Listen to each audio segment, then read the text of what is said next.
CMIE यानी centre for monitoring Indian economy की ताजा रिपोर्ट के अनुसार पिछले साल दिसंबर तक देश में बेरोजगार लोगों की संख्या 5.3 करोड़ तक पहुंच गई। इनमें महिलाओं की तादाद लगभग 1.25 करोड़ है। इनमें से 3.5 करोड़ लोग लगातार काम की तलाश में जुटे हुए हैं, लेकिन करीब 1.25 करोड़ लोग हताश होकर घर बैठ गए हैं और काम की तलाश कमोबेश रोक दी है। ऐसे में बेरोजगारों में 53% यानी तकरीबन 90 लाख महिलाएं भी शामिल है। लेकिन CMIE के मुताबिक लगातार काम की तलाश करने के बाद भी बेरोजगार बैठे लोगों का बड़ा आंकड़ा चिंताजनक है। CMIE का ये भी कहना है कि भारत में रोजगार मिलने की दर बहुत कम है और ये बहुत ही बड़ी समस्या है। विश्व बैंक के मुताबिक भारत में सिर्फ 43% लोग ही रोजगार पाने में सफल हो रहे थे। हालांकि CMIE की माने तो देश में रोजगार मिलने की दर 43% से भी कम है। रिपोर्ट के मुताबिक देश में सिर्फ 38% लोगों को ही रोजगार मिल पा रहा है। रिपोर्ट में कहा गया है कि देश को समृद्ध अर्थव्यवस्था बनने के लिए करीब 60% आबादी को रोजगार मुहैया कराना होगा। दुनिया भर के स्तर को पाने के लिए सरकार को 18.75 करोड़ लोगों को रोजगार मुहैया कराने की जरूरत है। साथ ही महिलाओं को आर्थिक गतिविधियों में भागीदारी बढ़ाने के उपाय की भी जरूरत है। CMIE के मुताबिक देश में महिलाओं के लिए रोजगार के बहुत कम अवसर उपलब्ध है। दूसरी तरफ परिवार के समर्थन न मिलना भी कामकाजी महिलाओं के लिए भी बहुत बड़ी समस्या है। इसीलिए कांग्रेस उत्तर प्रदेश के विधानसभा चुनाव में बेरोजगारी को मुद्दा बनाने की कोशिश में है। सबसे बड़ी समस्या भर्ती की ही है उत्तर प्रदेश में। जहां जहां हम गए हैं, जिन नौजवानों से बात की है, उनकी पीड़ा बाहर आई है।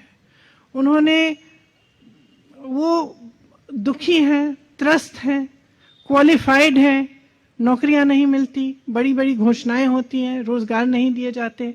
कोई कहता है 25 लाख नौकरियां दिलवाएंगे, कोई कहता है 20 लाख, लेकिन उनको कभी ये नहीं समझाया जाता कि ये कैसे होगा, किस तरह से ये रोजगार आपके लिए बनाए जाएंगे। हमारा ये प्रयास रहा है कि जो नौजवानों की समस्याएं हैं वो सब इसी भर्ती विधान में उनको सुलझाने का एक हमने खाका तैयार किया है। विपक्ष का आरोप है कि यूपी में बेरोजगारी दर 15.5% से बढ़कर 28% से ऊपर पहुंच गई है। बेरोजगारी बढ़ने की सबसे बड़ी वजह कोरोना महामारी मानी जा रही है, जिससे बड़े छोटे उद्योगों और कारोबार पर बहुत बुरा असर पड़ा है। आलम यह है कि ग्रामीण इलाकों के मुकाबले शहरों में बेरोजगारी ज्यादा बढ़ी है। पिछले साल सिर्फ 1 अक्टूबर महीने को छोड़ दें तो बाकी महीनों में शहरी बेरोजगारी दर ग्रामीण बेरोजगारी दर से ज्यादा रही है। पिछले साल दिसंबर में शहरी बेरोजगारी दर 9.3% थी, जबकि इससे ठीक 1 साल पहले यानी 2020 में ये दर 8.21% थी। वहीं ग्रामीण इलाकों में ये 7.28% रही। बेरोजगारी के मामले में हरियाणा देश में अव्वल रहा।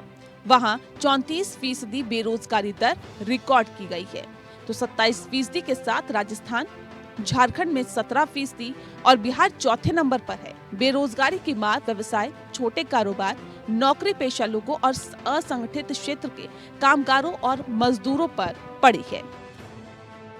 शहरी बेरोजगारी की वजह से गांव की तरफ पलायन बढ़ा है और मनरेगा के तहत काम मांगने वालों की तादाद बढ़ती जा रही है।